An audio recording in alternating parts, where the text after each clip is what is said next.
बिस्मिल्लाहिर्रहमानिर्रहीम, अस्सलाम वालेकुम। उम्मीद करता हूँ आप सब खैरियत से होंगे। MS एक्सेल सीखने की 6ठी क्लास है। आज हम पाइवट टेबल देखने वाले हैं। तो मैंने ऑलरेडी कुछ डेटा इंटर कर रखा है ताकि हमारा टाइम वेस्ट ना हो, ठीक है। तो मैंने देखें डेट लिखा है सबसे पहले कलम में, और इसके बाद मैंने डेट इसमें लिखे हैं, ठीक है। और सेल्समैन है, ठीक है, सेल्समैन के नाम लिखे हैं इसमें। इसके बाद मैंने सेल्स प्रोडक्ट्स, जो प्रोडक्ट सेल किए उन सब के नाम लिखे हैं, और सेल्स अमाउंट इसमें लिखे हैं। And commission 5% in on sales amount, ठीक है, 5% की कमीशन में लिखा है। देखें इंसर्ट में पाइवट टेबल मौजूद है। पाइवट टेबल हम क्यों बनाते हैं ये सर आप सुन लें कि पाइवट टेबल एक बड़ी फीचर है, ठीक है, MS एक्सेल में। इसको हम डेटा को एनालाइज करने के लिए यूज़ करते हैं, मतलब हमारा जो डेटा है इस पर डिफरेंट ऑपरेशन आसानी के साथ कर सके, इसके लिए हम पाइवट टेबल यूज़ करेंगे, ठीक है। तो देखें सबसे पहले पाइवट टेबल को यूज़ करने के लिए आप डेटा को सेलेक्ट कर लें इस तरह से, ठीक है। सेलेक्ट करने के बाद इंसर्ट में आके पाइवट टेबल पर क्लिक कर लें, ठीक है। जो ही मैंने पाइवट टेबल पे क्लिक किया आपके सामने ये एक पॉपअप मेन्यू ओपन हुआ है, और इसमें टेबल रेंज आ रहा है, ठीक है। मतलब आपकी जो डेटा हैं उनके रेंज सेलेक्ट हो गया है, ठीक है। शीट 1 है और जो हमारा C4 से स्टार्ट है, ठीक है, इस तरह से रेंज आ रहा है। इसके बाद नीचे ये कह रहे हैं कि न्यू वर्कशीट, आपने जो पाइवट टेबल बनाना है वो न्यू वर्कशीट पे बनाना है या एक्सिस्टिंग वर्कशीट, ठीक है, इसी ही शीट में आपने बनाना है। तो मैं कर रहा हूँ कि न्यू वर्कशीट, ठीक है। या अगर आप एग्जिस्टिंग शीट करें तो आपको लोकेशन देना पड़ेगा, ठीक है। आप जगह सेलेक्ट करनी पड़ेगी जिस जगह पे आपने पाइवट टेबल बनाना हो, ठीक है। मैं न्यू वर्कशीट ही करता हूँ, इसके बाद ओके कर देता हूँ। जो ही मैंने ओके किया आपके सामने ये ओपन हो गया, ठीक है, न्यू वर्कशीट ओपन हो गया है। इसमें आप देख रहे हैं पाइवट टेबल का ऑप्शन आ गए, ठीक है। इस साइड पे पाइवट टेबल फील्ड्स हैं, ठीक है, और इधर ये फॉर्मेट नज़र आ रहे हैं। तो देखें ये पाइवट टेबल को आपने शो करना है तो आप इधर से डेट को सेलेक्ट कर लें, ठीक है। तो ये देखें डेट आपको नज़र आ रहा है उधर, ठीक है। सेल्स मैन है, ठीक है, सेल्स प्रोडक्ट पे चेक इन कर लें, एंड सेल्स अमाउंट पे कर लें, तो आपको ये सारे नज़र आ रहे हैं, ठीक है। लेकिन आप थोड़ा कन्फ्यूजन होंगे क्योंकि थोड़ा अजीब फ़र्क में शो हो गया, ठीक है। इसको हम अरेंज कर सकते हैं। नीचे आ जाएंगे, आप इधर देख रहे हैं ये, ठीक है, फिल्टर्स हैं, कॉलम्स हैं, रोस हैं, वैल्यूज हैं, ठीक है। अगर आप डेट को कॉलम में देखना चाहते हैं तो आप डेट को इधर जाके ड्रैग कर लें, ठीक है, इधर से, और इधर ड्रॉप कर लें।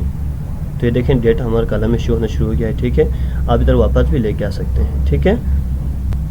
मैं प्रोडक्ट को कॉलम में शो करना चाह रहा हूँ तो मैं प्रोडक्ट उधर जाके ड्रॉप करता हूँ। ये देखें जब प्रोडक्ट को मैंने ड्रॉप किया तो सेल फोन, LED हैं, वॉशिंग मशीन है, वो सारे ऊपर शो हो रहे हैं, ठीक है। और ये नेम्स हैं वो सारी इधर शो हो रहे हैं, और डेट भी ऊपर शो हो रहे हैं, ठीक है। नेम को भी आप कॉलम के फॉर्म में शो कर सकते हैं। ये देखें अब आपको नजर है कि अब्बास ने 15 तारीख को कौन सी चीज़ ख़रीदे, ठीक है। ये सारी डिटेल आपको नजर है। अभी देखें अंजुम है, अंजुम ने 15 अगस्त 2021 को अंजुम ने ख़रीदे हैं, ठीक है, ये 15,000 की।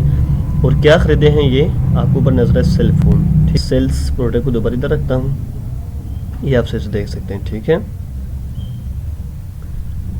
तो ये बेसिक पाइवट टेबल बन गया है, ठीक है। इस तरह से आप पाइवट टेबल बना सकते हैं और डेटा को इजीली कैलकुलेशन कर सकते हैं, ठीक है। इनको मैं माइनस भी कर सकता हूँ, ठीक है।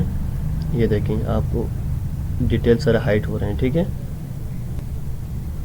तो इस तरह से आप ये पाइवट टेबल बना सकते हैं।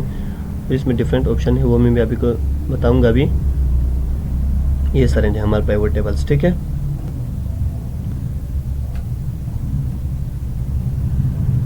देखिए आपको ग्रैंड टोटल नज़र आ रहा है, ठीक है। टोटल आपकी जो कितने आपने सेल्स किए वो सारे नज़र आ रहे हैं, ठीक है। और ये सारे भी आपको नज़र आ रहे हैं। अंजुम की टोटल 15 है, ठीक। असलम की 18,000 से, ये सारे भी आपको नज़र आ रहे हैं, ठीक है। टोटल कितने सेल्स किए हैं इन लोगों ने, ये सारे आपको नज़र आ रहे हैं।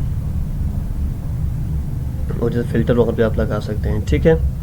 अब मैं इधर आता हूँ फील्ड सेटिंग, ठीक है। फील्ड सेटिंग में आप ये देखें ऑलरेडी सम सेलेक्ट है, ठीक है। आप इनको काउंट कर सकते हैं, ठीक है। आप इनको ये सारे काउंट कर सकते हैं कितने सेल्स के हैं, एक एक हैं, ठीक है। ये सारे आप काउंट भी कर सकते हैं, ठीक है। फील्ड सेटिंग के थ्रू आप इनको सम कर सकते हैं, एवरेज निकाल सकते हैं, मैक्सिमम निकाल सकते हैं, ठीक है, मिनिमम निकाल सकते हैं। ये सारे आप चीज़ें करते हैं। मैं दोबारा सम ही रखता हूँ, ठीक है, और ये रखता हूँ। तो ये फील्ड सेटिंग हो गई, ठीक है। इसके बाद इंसर्ट स्लाइसर, ये बहुत इंपॉर्टेंट है, एक ज़बरदस्त फीचर है। इंसर्ट स्लाइडर पर क्लिक करने के बाद आप इसमें से सेल्स नेम पे क्लिक कर लें, ठीक है। ओके करता हूँ तो ये आपके सामने आ गया, ठीक है। इसके बाद मैं दोबारा से सेल स्लाइसर पे क्लिक करता हूँ। एनालाइज पे आके आपने इंसर्ट स्लाइसर पे क्लिक करना है, ठीक है। इसके बाद मैं सेल्स अमाउंट या सेल्स प्रोडक्ट को चेक इन लगाता हूँ और करेक्ट करता हूँ। आप ये देखें आपके सामने दो इधर कलम नज़र आ रहे हैं, ठीक है। अब देखें मैं इधर से देख सकता हूँ कि सेल फ़ोन किस किस से ख़रीदे हैं। तो ये देखें सेल फ़ोन में जब क्लिक करता हूँ तो ये सारे ऑप्शन आपको नज़र आ रहे हैं, ठीक है। और LED टीवी करता हूँ, ये सारे नंबर नज़र आ रहे हैं। वॉशिंग मशीन का तो ये नज़र आ रहे हैं, ठीक है। इस तरह से आप इधर अकील पे क्लिक करते हैं, अकील पे क्लिक करने से वॉशिंग मशीन आपको नज़र ये ख़रीदा है, ठीक है। शकील है, शकील पे क्लिक करता हूँ तो फिर भी वॉशिंग मशीन ख़रीदा उसने। सईदीन है, ठीक है। ये सारे नाम से आप इनको देख सकते हैं, ठीक है। जब मैं अंजुम पे क्लिक करूँ तो सेल फ़ोन नज़र आ रहा है, ठीक है। असलम पे क्लिक करूँ तो LED। इस तरह से आप इनकी डेटा ईज़िली देख सकते हैं, ठीक है। इसलिए ये समझ सकते हैं। तो मैं इनको क्रॉस करता हूँ, ठीक है। ख़त्म करने के लिए रिमूव कर लें, ठीक है। रिमूव करने के बाद रिमूव सेल्समैन कर लें, ठीक है। और इधर से भी रिमूव सेल्समैन कर लें, ओके।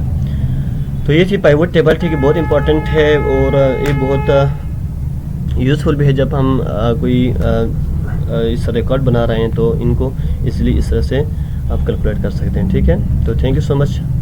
आज के लिए काफ़ी है, इंशाल्लाह मिलेंगे नेक्स्ट क्लास में। तब तक के लिए अल्लाह हाफ़िज़।